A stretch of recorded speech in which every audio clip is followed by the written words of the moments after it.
Hello students, in this session I will be covering Annamalai University's Bachelor of Commerce Subject Management Principles and Lesson 7 Types of Plans. Actually the heading should be Types of Planning. അപ്പോൾ types of planning എന്നാണ് വേണ്ടിയിരുന്നത്. കുഴപ്പമില്ല, അവർ ഒരു heading കൊടുത്തു എന്നേ ഉള്ളൂ. Lesson 7 types of plans എന്ന് പറഞ്ഞ heading കൊടുത്തു എന്നേ ഉള്ളൂ. ഓക്കെ, എത്ര തരത്തിലുള്ള പ്ലാനിങ് അല്ലെങ്കിൽ പ്ലാൻസ് ഉണ്ട് എന്നാണ്. ഓക്കെ, പ്ലാൻസ് ഒന്നും നമുക്ക് വേണമെങ്കിൽ പറയാം. അതിനുവേണ്ടി ആ പ്ലാൻസിന് വേണ്ടിയിട്ടാണ് നമ്മൾ പ്ലാനിങ് കാര്യങ്ങളൊക്കെ ചെയ്യുന്നത്. ഓക്കെ, നമുക്ക് നോക്കാം എന്താണ് പ്ലാനിങ്. എന്താണ് നമുക്ക് അറിയാം, കഴിഞ്ഞ സെഷനുകളിൽ നമ്മൾ കണ്ടതാണ് പ്ലാനിങ് എന്താണ്, എന്തൊക്കെയാണ് അതിൻ്റെ സ്റ്റെപ്സ്, കാര്യങ്ങൾ, ഇമ്പോർട്ടൻസ് ഒക്കെ നമ്മൾ ഒന്ന് കണ്ടതാണ്. ഓക്കെ, കഴിഞ്ഞ 2 ചാപ്റ്ററിൽ ലെസണിൽ. ഓക്കെ, ഇനി ഈ ലെസണിൽ പറയുന്നത് ടൈപ്സ് ആണ്, എത്ര തരത്തിലുള്ള പ്ലാൻസ് ഉണ്ട്, പ്ലാനിങ് എങ്ങനെയുണ്ട്. ഓക്കെ, ആദ്യത്തെ plan business plan. Business plan എന്ന് പറഞ്ഞാൽ തന്നെ ഒരു ബിസിനസ്സിന് വേണ്ടി എന്തൊക്കെ കാര്യങ്ങൾ ചെയ്യണമോ അതിനു വേണ്ടി ഒരു പ്ലാനിങ് നടത്തുന്നു, അത്രേ ഉള്ളൂ. സോ ബിസിനസ്സിൽ ഒരു കാര്യം ചെയ്യണം, എന്തെങ്കിലും ഒരു സാധനം ഉണ്ടാക്കണം, അപ്പോൾ അതിനു വേണ്ടി എന്തൊക്കെ കാര്യങ്ങൾ പ്ലാനിങ് ചെയ്യണം, അപ്പോൾ അതിനെ പറ്റിയുള്ള കാര്യങ്ങളാണ് ബിസിനസ് പ്ലാനിൽ ഉൾപ്പെടുത്തുന്നത്. അടുത്തത് ഓർഗനൈസേഷൻ പ്ലാൻ. ഓർഗനൈസേഷൻ പ്ലാൻ എന്ന് പറഞ്ഞാൽ ആ ഓർഗനൈസേഷൻ എന്താണ് ചെയ്യാൻ ഉദ്ദേശിക്കുന്നത്, അപ്പോൾ അതിനു വേണ്ടിയുള്ള പ്ലാൻ. പല കാര്യങ്ങളും ചെയ്യാൻ ഉദ്ദേശിക്കുന്നുണ്ടാവും, ഒരു കാര്യം മാത്രമല്ല പല കാര്യങ്ങളും ചെയ്യുന്നുണ്ടാവും. അപ്പോൾ അതിനൊക്കെ വേണ്ടിയിട്ടുള്ള പ്ലാനിങ് ചെയ്യുക. എന്ത് പ്ലാനിങ് ചെയ്താലും അതിൽ മെയിനായിട്ട് ഉദ്ദേശിക്കുന്നത് റിസോഴ്സുകൾ അല്ലെങ്കിൽ റിസോഴ്സസ്. നമ്മൾ കണ്ടു എത്ര തരത്തിലുള്ള റിസോഴ്സുകളാണ് ഉള്ളതെന്നും. ഹ്യൂമൻ റിസോഴ്സ് ഉണ്ട്, അതായത് എംപ്ലോയീസ്, വർക്കേഴ്സ് ഒക്കെ. ഫിനാൻഷ്യൽ റിസോഴ്സസ് ഉണ്ട്, അത് മണി റിസോഴ്സുകൾ. പിന്നെ മെറ്റീരിയൽസ് ഉണ്ട്, എക്യുപ്മെന്റ്സ് ഉണ്ട്, ലാൻഡ് ആൻഡ് ബിൽഡിംഗ് ഉണ്ട്. അങ്ങനെ പലതരത്തിലുള്ള റിസോഴ്സുകളുണ്ട്. ടൈം ഉണ്ട്. ടൈം നമുക്ക് കണക്ക് കൂട്ടാൻ പറ്റില്ലെങ്കിലും, ടൈം ആൻഡ് എഫേർട്ട് കണക്ക് കൂട്ടാൻ പറ്റില്ലെങ്കിലും അതും ഒരു റിസോഴ്സാണ്. കാരണം ചില കാര്യങ്ങൾ നമുക്ക് ചെയ്യാൻ വളരെ കുറച്ച് സമയമുള്ളൂ. ആ വളരെ കുറച്ച് സമയത്തിനുള്ളിൽ നമ്മൾ കൂടുതൽ കാര്യങ്ങൾ ചെയ്യേണ്ടി വരും. അപ്പോൾ ടൈം വളരെ കുറച്ചുള്ള ഒരു റിസോഴ്സാണ്. ഓക്കെ, എഫേർട്ട് നമ്മൾ എത്രമാത്രം എഫേർട്ട് എടുക്കണം എന്ന് പറയുന്നത്, എത്രമാത്രം ലേബർ ആവശ്യമുണ്ട്, അവരെത്ര സമയം വർക്ക് ചെയ്യണം അല്ലെങ്കിൽ എത്ര ദിവസം വർക്ക് ചെയ്യണം ഒരു കാര്യം ചെയ്യാൻ, അതാണ് എഫേർട്ട് കൊണ്ട് ഉദ്ദേശിക്കുന്നത്. ഓക്കെ, എത്ര ആളുകൾ വേണം, അതൊക്കെ ഓർഗനൈസേഷൻ്റെ പ്ലാനിൽ പെടും. ഓക്കെ, അടുത്തത് സ്ട്രാറ്റജിക് പ്ലാൻ. സ്ട്രാറ്റജിക് പ്ലാൻ എന്ന് പറഞ്ഞാൽ തന്ത്രപരമായിട്ടുള്ള പ്ലാനാണ്. അത് മാനേജ്മെന്റും ആളുകളൊക്കെയാണ് അത് തീരുമാനിക്കുന്നത്. എന്താണ് സ്ട്രാറ്റജി, എന്ത് പ്രോഡക്റ്റാണ് ആ ഓർഗനൈസേഷൻ ഉണ്ടാക്കാൻ ഉദ്ദേശിക്കുന്നത്. ഓക്കെ, അപ്പോൾ അതിനു വേണ്ടി എത്ര കോമ്പറ്റീഷൻ ഉണ്ട്, എത്രമാത്രം കോമ്പറ്റീഷൻ ഉണ്ട്, ഏത് കമ്പനി അതേപോലത്തെ സിമിലർ ആയിട്ടുള്ള പ്രോഡക്റ്റുകൾ ഇറക്കുന്നുണ്ട്. അപ്പോൾ നമ്മളെ പ്രോഡക്റ്റ് എത്ര പൈസയ്ക്ക്, അതായത് എത്ര കോസ്റ്റിന് അല്ലെങ്കിൽ എന്ത് പ്രൈസിന് നമ്മൾ മാർക്കറ്റിലേക്ക് ഇറക്കണം, so that we can be competitive enough against our competitors.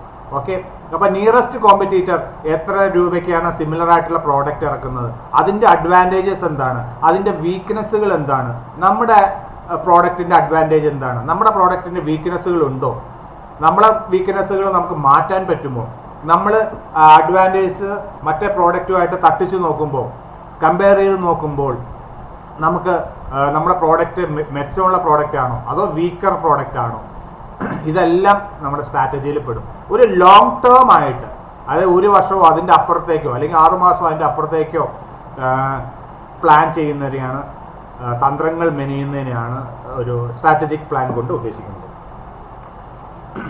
Okay, ഇനി ബേസിക്സ് ഓഫ് പ്ലാനിങ് പ്രിൻസിപ്പിൾസ്. എന്തൊക്കെ കാര്യങ്ങളാണ് നമ്മൾ പ്ലാൻ ചെയ്യുമ്പോൾ ഓർക്കേണ്ടത്.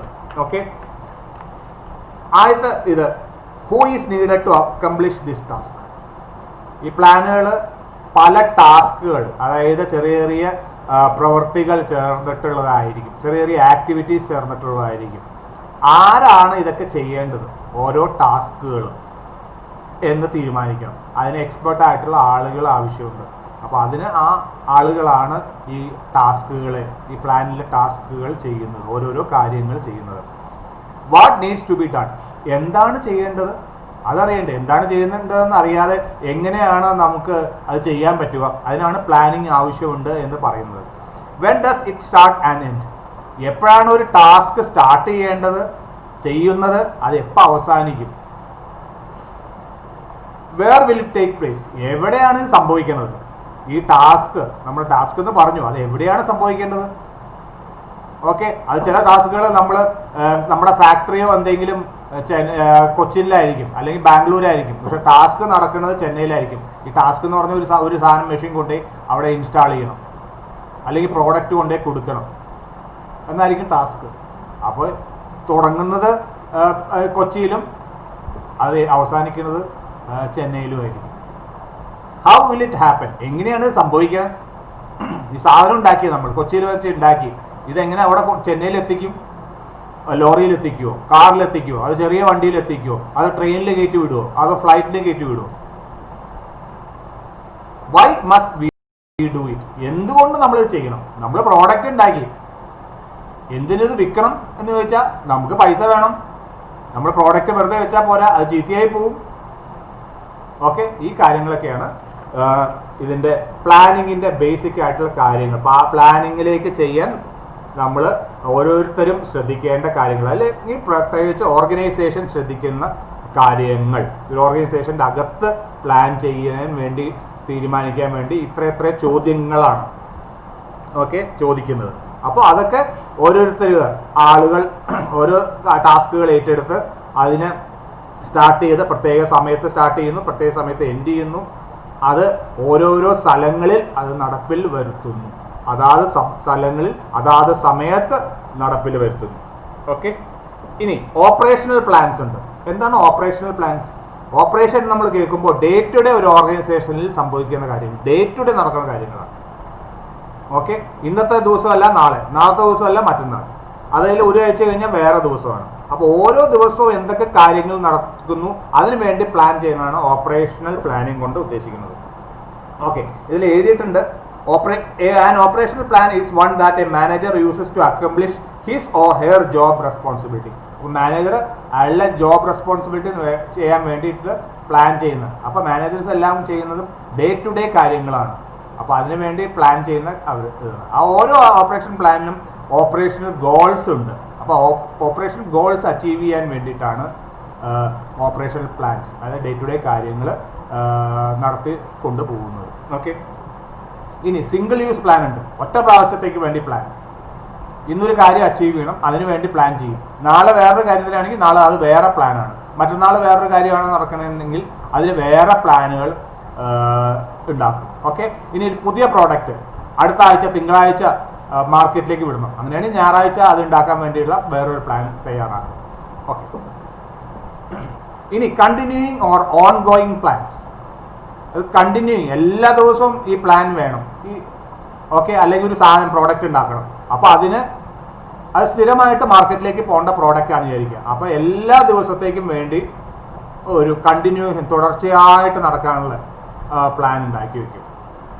ഓക്കെ, ഇനി ഒരു പോളിസി എന്ന് പറഞ്ഞാൽ എന്താണ്? A policy provides a broad guideline for managers to follow when dealing with important areas of decision making. Policy എന്ന് പറയുന്നത് ഒരു ബ്രോഡ് ഗൈഡ് ലൈൻ ആണ്, മൊത്തത്തിലുള്ള ഒരു ഗൈഡ് ലൈൻ ആണ്. എന്താണ്? മാനേജേഴ്സിന് കാര്യങ്ങൾ നടത്താൻ വേണ്ടിയിട്ട് ഇങ്ങനെയൊക്കെയാണ് അത് ചെയ്യേണ്ടത്, ഒരു കാര്യം ചെയ്യേണ്ടത് എന്നൊരു ഗൈഡ് ലൈൻ കൊടുക്കാൻ വേണ്ടിയിട്ടാണ്. എന്തിനാണ് ഗൈഡ് ലൈൻ കൊടുക്കുന്നത്? അത് ഡിസിഷൻ മേക്കിങ്ങിന് ഇന്ന കാര്യങ്ങൾ ഓൾറെഡി എഴുതി വെച്ച ഒരു പ്ലാൻ ചെയ്യുമ്പോൾ ഇന്ന കാര്യങ്ങൾ, അല്ലെങ്കിൽ ഒരു കാര്യം ചെയ്യുമ്പോൾ ഇന്ന കാര്യങ്ങൾ ശ്രദ്ധിക്കണം. ആ കാര്യങ്ങൾ ശ്രദ്ധിച്ചു കഴിഞ്ഞാൽ അതിനെ ബേസ് ചെയ്ത് നമുക്ക് തീരുമാനം എടുക്കാൻ പറ്റും. അപ്പോൾ അതിനൊരു എന്താ പറയുക, ഇന്നതാണ് ചെയ്യേണ്ടത് ഒരു കാര്യത്തിന് വേണ്ടി എന്ന് ഒരു ഐഡിയ കൊടുക്കാൻ വേണ്ടിയിട്ടാണ് മാനേജേഴ്സിന്, അല്ലെങ്കിൽ അതിനെ ബേസ് ചെയ്ത് ഡിസിഷൻ എടുക്കാൻ വേണ്ടിയിട്ടാണ് ഒരു പോളിസി ഉണ്ടാവുക. ഉണ്ടാവും ലീവ് പോളിസി. എന്താണ് ലീവ് പോളിസി? ആ ലീവ് പോളിസിയിൽ എഴുതി വെച്ചിട്ടുണ്ടാവും ഇന്ന കാര്യങ്ങൾ. ഒരാൾക്ക് ലീവ് ഉണ്ടായിരിക്കണം, ക്യാഷ് ലീവ്, സിക്ക് ലീവ് എന്നൊക്കെ പറഞ്ഞ് ലീവ് ഉണ്ടായിരിക്കണം. അപ്പോൾ സിക്ക് ലീവ് ഇല്ലാത്ത ആൾക്ക് സിക്ക് ലീവ് എടുക്കാൻ പറ്റുമോ? ഇല്ല. അപ്പോൾ സിക്ക് ലീവ് ഉണ്ടോ എന്ന് എങ്ങനെ അറിയും? അയാളുടെ ക്രെഡിറ്റിൽ അലോക്കേറ്റ് ചെയ്ത് ക്രെഡിറ്റിൽ സിക്ക് ലീവ് ഉണ്ടെങ്കിൽ എന്നാൽ സിക്ക് ലീവ് എടുക്കാൻ പറ്റുള്ളൂ. ഇനി കാഷ്വൽ ലീവ്, ആൾക്ക് അത്യാവശ്യമായിട്ട് എവിടെയെങ്കിലും പോകണം, ആൾക്ക് കാഷ്വൽ ലീവ് ആപ്ലിക്കേഷൻ എഴുതി കൊടുത്തു. ആപ്ലിക്കേഷൻ എഴുതി കൊടുത്ത HR ഡിപ്പാർട്ട്മെന്റ് ആദ്യം നോക്കുന്നത് അയാളുടെ പേരിൽ കാഷ്വൽ ലീവ് ഉണ്ടോ, അയാളുടെ ക്രെഡിറ്റിൽ കാഷ്വൽ ലീവ് ഉണ്ടോ എന്നാണ് നോക്കുന്നത്. കാഷ്വൽ ലീവ് ഇല്ലെങ്കിലോ ആ ലീവ് എടുക്കാൻ പറ്റില്ല, കാഷ്വൽ ലീവ് എടുക്കാൻ പറ്റില്ല. അതിന് ലീവ് അയാൾ എടുത്തുപോയി, ഉണ്ടെന്ന് വിചാരിച്ച് ഇയാൾ എടുത്തുപോയി കഴിഞ്ഞാൽ ചിലപ്പോൾ അയാൾക്ക് ലോസ് ഓഫ് പേ, അതായത് ശമ്പളം ചിലപ്പോൾ അയാളെ കട്ട് ചെയ്തെന്ന് വരും. കാരണം ഇല്ലാത്ത ലീവ് എടുക്കാൻ പറ്റില്ല, അനുവദിക്കാൻ പറ്റില്ല. ഓക്കെ, ഇനി procedure. A procedure is a set of step by step directions that explains how activities or tasks are to be carried out. Procedure എന്ന് പറഞ്ഞാൽ നെക്സ്റ്റ് താഴെയുള്ള ലെവലാണ്, പോളിസിയേക്കാളും ലെവലാണ്. അത് ഉദ്ദേശിക്കുന്ന ഒരു ടാസ്ക് എങ്ങനെ കൈകാര്യം ചെയ്യണം, എങ്ങനെ ചെയ്യണം, അതിന് സ്റ്റെപ്പ് ബൈ സ്റ്റെപ്പ് ആയിട്ട്, അല്ലെങ്കിൽ ഒരു ആക്ടിവിറ്റി എന്ത് ചെയ്യണം. എക്സാമ്പിൾ, ടിക്കറ്റ് ബുക്ക് ചെയ്യണം, ട്രെയിൻ ടിക്കറ്റ് ബുക്ക് ചെയ്യണം. എന്ത് ചെയ്യും? IRCTC എന്ന് പറഞ്ഞ സൈറ്റിൽ irctc.co.in കയറണം. അതിൽ യൂസർ നെയിമും പാസ്വേഡ് വേണം, എന്നിട്ട് ലോഗിൻ ചെയ്യണം. എന്നിട്ട് അതിൻ്റെ ലെഫ്റ്റ് സൈഡിലുള്ള സ്ക്രീനിൽ ഫ്രമും ടൂവും സെലക്ട് ചെയ്യണം. എവിടെ നിന്ന് സ്റ്റാർട്ട് ചെയ്യണം, എവിടെ നിന്നേക്ക് പോകണം. അതിന് ഡേറ്റ് സെലക്ട് ചെയ്യണം. അത് കഴിഞ്ഞിട്ട് റിട്രീവ് ചെയ്യണം. അപ്പോൾ ട്രെയിൻസ് വരും, ആ ഡേറ്റിനുള്ള ട്രെയിനുകൾ ഇന്ന സ്ഥലത്ത് മുതൽ ഇന്ന ട്രെയിൻ വരും. എന്നിട്ട് അതിൽ നിന്ന് ട്രെയിൻ സെലക്ട് ചെയ്യണം. എന്നിട്ട് അതിൽ ഏത് സെക്കൻഡ് ക്ലാസ് ആണോ, തേർഡ് AC ആണോ, സെക്കൻഡ് AC ആണോ, ഫസ്റ്റ് AC ആണോ എന്ന് പറഞ്ഞിട്ടുള്ള ടിക്കറ്റ് ക്ലാസ് നമ്മൾ സെലക്ട് ചെയ്യണം. എന്നിട്ട് നമ്മുടെ പോകുന്ന ആളുടെ യാത്രക്കാരൻ്റെ ഡീറ്റെയിൽസ് അടിച്ചു കൊടുക്കണം. അയാളുടെ ഡീറ്റെയിൽസ് അടിച്ചു കൊടുത്ത് ക്ലിക്ക് ഓക്കെ അടിച്ചു കഴിഞ്ഞാൽ പേയ്മെൻറ്റ് നടത്തി കഴിഞ്ഞാൽ ടിക്കറ്റ് ബുക്കിംഗ് ആയി, നമുക്ക് ടിക്കറ്റ് കിട്ടും. ഓക്കെ, ഇതാണ് ഓരോരോ ഒരു ആക്ടിവിറ്റി ചെയ്യാനുള്ള ഉള്ള ടാസ്കുകൾ, സ്റ്റെപ്പ് ബൈ സ്റ്റെപ്പ് ആയിട്ടുള്ള പ്രൊസീജിയർ. ഓക്കെ, ടാസ്ക് എന്താണെന്ന് വെച്ചാൽ ടിക്കറ്റ് ബുക്ക് ചെയ്യുക. പക്ഷേ അത് അച്ചീവ് ചെയ്യാൻ വേണ്ടി സ്റ്റെപ്പ് ബൈ സ്റ്റെപ്പ് ആയിട്ടുള്ള ആക്ടിവിറ്റീസിനെയാണ് പ്രൊസീജിയർ കൊണ്ട് ഉദ്ദേശിക്കുന്നത്. അടുത്തത് A rule. A rule is an explicit statement that tells an employee that he or she can and cannot do. Rule എന്ന് പറയുന്നത് ഒരു എംപ്ലോയിക്ക് ഉള്ള നിർദ്ദേശമാണ്. ഓക്കെ, ആ ഓർഗനൈസേഷൻ നടപ്പാക്കുന്ന ഓൾറെഡി നടപ്പാക്കിയിരിക്കുന്ന ഏത് എംപ്ലോയിയെ സംബന്ധിച്ചോളം ഉള്ള ഓൾറെഡി പറഞ്ഞു വെച്ചിരിക്കുന്ന റൂളാണ്, നിയമമാണ്. എന്താണെന്ന് വെച്ചാൽ എന്ത് ചെയ്യാം, എന്ത് ചെയ്യാൻ പാടില്ല. എക്സാമ്പിൾ, ലീവ് ഉണ്ടെങ്കിൽ ലീവ് എടുക്കാം. ഓക്കെ, എപ്പോൾ ലീവ് എടുക്കാം? അയാൾക്ക് ആവശ്യമുള്ളപ്പോൾ, അയാൾക്ക് വേറെ വർക്കുകളൊന്നും പെൻഡിങ് ഇല്ല എങ്കിൽ, കൂടാതെ ലീവ് ഉണ്ടെങ്കിൽ, കാഷ്വൽ ലീവ് ഉണ്ടെങ്കിൽ അയാൾക്ക് മാനേജർ അനുവദിക്കുമെങ്കിൽ അയാൾക്ക് ലീവ് എടുക്കാം. ഇല്ലെങ്കിലോ ലീവ് എടുക്കാൻ പറ്റില്ല. അയാൾക്ക് ലീവേ ഇല്ല എങ്കിൽ അയാൾക്ക് എങ്ങനെ ലീവ് എടുക്കാൻ പറ്റും? അതാണ് നിയമം. ഓക്കെ, ഇനി ടാക്ടിക്കൽ പ്ലാൻസ്. ടാക്ടിക്കൽ പ്ലാൻസ് എന്ന് പറഞ്ഞാൽ തന്ത്രപരമായ പ്ലാൻസ്. ഒരു ഡേ ടു ഡേ ആവശ്യങ്ങൾക്ക് ഒരു ഷോർട്ട് ടേം ഡ്യൂറേഷൻ എന്തൊക്കെ കാര്യങ്ങൾ ചെയ്യണം, തന്ത്രപരമായിട്ട് എന്തൊക്കെ ചെയ്യണം, അത് ഏറ്റവും ലോവസ്റ്റ് ലെവലിലെ കാര്യങ്ങളാണ് ടാക്ടിക്കൽ പ്ലാൻസ് കൊണ്ട് ചെയ്യുന്നത്. ഓക്കെ, അപ്പോൾ എന്തൊക്കെ കാര്യങ്ങളാണ് ഡേ ടു ഡേ ബേസിസിൽ ചെയ്യാം, അത് ലോവർ ലെവൽ മാനേജേഴ്സ് ആണ് അത് പ്ലാൻ ചെയ്യുന്നത്. ഓപ്പറേഷൻസ് കാര്യങ്ങൾക്ക് വേണ്ടിയിട്ടാണ്, ഡേ ടു ഡേ ഓപ്പറേഷൻസിന് വേണ്ടിയിട്ടാണ്. അത് ഷോർട്ട് ടേം ഡ്യൂറേഷൻ ആയിരിക്കും ടാക്ടിക്കൽ പ്ലാൻസ്. ഓക്കെ, ഇനിയുള്ള സ്ട്രാറ്റജിക് പ്ലാൻ. സ്ട്രാറ്റജിക് പ്ലാൻ എന്ന് പറഞ്ഞുള്ളത് ലോങ് ടേം ഡ്യൂറേഷൻ ആണ്. ഒരു 6 മാസം, ഒരു വർഷത്തിന് മുകളിലേക്ക് പ്ലാൻ ചെയ്യണം, ലോങ് ടേം ആയിട്ട് കാര്യങ്ങൾ പ്ലാൻ ചെയ്യണം. അതും തന്ത്രപരമായിട്ടുള്ള പ്ലാനാണ്. പക്ഷേ ഈ സ്ട്രാറ്റജിക് പ്ലാൻ ചെയ്യുന്നത് ടോപ്പ് ലെവൽ മാനേജ്മെന്റ് ആണ്. ഓക്കെ, അപ്പോൾ tactical plans lower level managers ആണ് ചെയ്യുന്നത്. Okay, contingency plans. Contingency plans എന്ന് പറഞ്ഞു കഴിഞ്ഞാൽ എന്തെങ്കിലും ഒരു പ്രശ്നം വന്നു, എന്തെങ്കിലും ഒരു പ്രശ്നം വരും എന്ന് നമുക്ക് അറിയാമെങ്കിൽ അങ്ങനെ വന്നാൽ എന്ത് ചെയ്യാൻ പറ്റും? അപ്പോൾ ഒരു ഓൾട്ടർനേറ്റീവ് ആയിട്ട് എന്തെങ്കിലും ഒരു കാര്യങ്ങൾ നമുക്ക് ചെയ്യാൻ പറ്റുമോ? അപ്പോൾ അങ്ങനെ പ്ലാൻ ചെയ്ത് വെക്കുന്ന പ്ലാനാണ് കണ്ടിൻജൻസി. എന്തെങ്കിലും ഒരു പ്രശ്നം വന്നു, എന്ത് ചെയ്യാൻ പറ്റും? അപ്പോൾ അതിന് വേണ്ടിയിട്ട് ആ കാര്യങ്ങൾ ചെയ്യുന്നതിനെയാണ് കണ്ടിൻജൻസി പ്ലാൻസ് എന്ന് ഉദ്ദേശിക്കുന്നത്. Okay, contingency planning involves identifying alternative courses of action. ഒരു കാര്യം നടന്നില്ല എങ്കിൽ വേറെ എന്തൊക്കെ മാർഗത്തിലൂടെ എന്തൊക്കെ കാര്യങ്ങൾ ചെയ്യാൻ പറ്റും, ബദലായിട്ട് എന്തൊക്കെ ചെയ്യാൻ പറ്റും, ഇതിന് പകരമായിട്ട് എന്താണ് ഓപ്ഷൻ, അതാണ് കണ്ടിൻജൻസി പ്ലാൻ കൊണ്ട് ഉദ്ദേശിക്കുന്നത്. ഇനിയുള്ളത് അഡ്വാൻറ്റേജസ് ഓഫ് പ്ലാനിങ്. എന്തൊക്കെയാണ് ഈ പ്ലാനിങ് കൊണ്ടുള്ള advantages? Okay, first point, gives an organisation A sense of direction. Planning ഉണ്ടെങ്കിൽ ഒരു ഡയറക്ഷൻ കൊടുക്കാൻ പറ്റുന്നു, എങ്ങോട്ടാണ് നമുക്ക് ഓർഗനൈസേഷൻ പോവേണ്ടത് എന്ന്, എങ്ങോട്ടാണ് ഉദ്ദേശിക്കുന്നത് എന്ന് ആ പ്ലാനിങ് കൊണ്ട് പ്ലാൻസ് നോക്കി അറിയാൻ പറ്റും. ഇന്ന പ്രോഡക്റ്റ് ഇറക്കണം, അപ്പോൾ അതിന് വേണ്ടിയിട്ടുള്ള പ്ലാൻ, അപ്പോൾ ആ പ്രോഡക്റ്റ് ഇറക്കാൻ വേണ്ടിയുള്ള കാര്യങ്ങളൊക്കെ ഓർഗനൈസേഷൻ പ്ലാൻ ചെയ്ത് വെച്ചിട്ടുണ്ട്. അടുത്തത് focuses attention on objectives and results. എന്താണ് ആ ഓർഗനൈസേഷൻ്റെ ഒബ്ജക്റ്റീവ്? ഒബ്ജക്റ്റീവ് എന്ന് പറഞ്ഞാൽ ഉദ്ദേശ ലക്ഷ്യം. പിന്നെ എന്താണ് റിസൾട്ട് ഉദ്ദേശിക്കുന്നത്? അതായത് ഒരു ഒബ്ജക്റ്റീവ് എന്ന് പറഞ്ഞാൽ ഇന്ന പ്രോഡക്റ്റ് ഉണ്ടാക്കണം, അല്ലെങ്കിൽ 10 പ്രോഡക്റ്റ് ഇറക്കണം. അതിൻ്റെ റിസൾട്ട് എന്താ? ആ പ്ലാനിങ് കഴിഞ്ഞ് എല്ലാ കാര്യങ്ങളും നടപ്പിൽ വരുത്തി കഴിയുമ്പോൾ ആ റിസൾട്ട് വരും. ആ പ്രോഡക്റ്റ് ഉണ്ടാവും, ആ പ്രോഡക്റ്റ് വിൽക്കാൻ സാധിക്കും, മാർക്കറ്റിൽ ഇറക്കാൻ പറ്റും, അത് വിൽക്കാൻ പറ്റും, നല്ല ക്വാളിറ്റി ഉള്ളതാണെങ്കിൽ കൂടുതൽ വിൽക്കാൻ പറ്റും, അതിന് വേണ്ട സർവീസുകൾ കസ്റ്റമർക്ക് കൊടുക്കാൻ പറ്റും, ഫൈനലി നല്ല പ്രോഫിറ്റും ആ ഓർഗനൈസേഷൻ ഇറക്കാൻ പറ്റും. Establishes A basis for team work.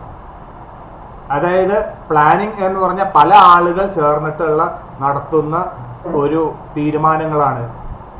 Okay, അത് അപ്പോൾ പല ആളുകൾ ചേർന്ന് കഴിയുമ്പോൾ ടീം വർക്ക് ഇല്ലാതെ പ്ലാനിങ് ചെയ്യാൻ പറ്റില്ല. ഓരോരുത്തരും ഇൻഡിവിജ്വലായിട്ടല്ല വർക്ക് ചെയ്യുന്നത്, ഒരു ടീമായിട്ടാണ് ഒരു ഓർഗനൈസേഷനിൽ കാര്യങ്ങൾ ചെയ്യുന്നത്. അപ്പോൾ അവരെല്ലാം കൂടി ഒന്നിച്ച് നല്ല രീതിയിൽ വർക്ക് ചെയ്യുമ്പോൾ ഒരു ടീം വർക്ക് നമുക്ക് അവിടെ ഉണ്ടാവുകയാണ് ചെയ്യുന്നത്. Helps anticipate problems and cope with change. എന്ത് പ്ലാനിങ് ചെയ്യുമ്പോഴും എന്തൊക്കെയും പ്രശ്നങ്ങൾ വരാൻ സാധ്യതയുണ്ടോ എന്ന് ആലോചിക്കും. ഓക്കെ, കാരണം ഓരോ ആളുകൾ ഇപ്പോൾ ഹ്യൂമൻ റിസോഴ്സ് ഒരു പുതിയ ഫാക്ടറി തുടങ്ങാൻ പോകണം, അല്ലെങ്കിൽ ഒരു ഫാക്ടറി തന്നെ എക്സ്റ്റെൻഡ് ചെയ്യാൻ പോകണം, അതാണ് പ്ലാനിങ്. അതിന് വേണ്ടി പ്ലാനിങ് ചെയ്യുന്നു.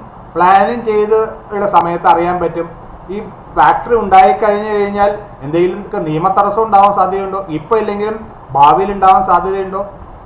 ഒന്ന്, ഈ ഫാക്ടറിയിൽ വർക്ക് ചെയ്യാൻ ആളുകളെ കിട്ടാൻ സാധ്യതയുണ്ടോ, ആളുകളെ കിട്ടിയില്ലെങ്കിൽ എന്ത് ചെയ്യും, അതെങ്ങനെ മറികടക്കാൻ പറ്റും. ഇങ്ങനെയുള്ള പല കാര്യങ്ങൾ ചെയ്യുന്നതിനെയാണ് ആൻറ്റിസിപ്പേറ്റ് ചെയ്യുക എന്നുള്ളത്. Anticipate problems and cope with change. അത് ചേഞ്ചുകൾ സംഭവിക്കുമ്പോൾ എന്തെങ്കിലും ചില ചേഞ്ചുകൾ ഉണ്ടാവും, ആളുകളെ കിട്ടിയില്ല, വർക്ക് ചെയ്യാൻ ആളുകളെ കിട്ടിയില്ല, എന്ത് ചെയ്യും?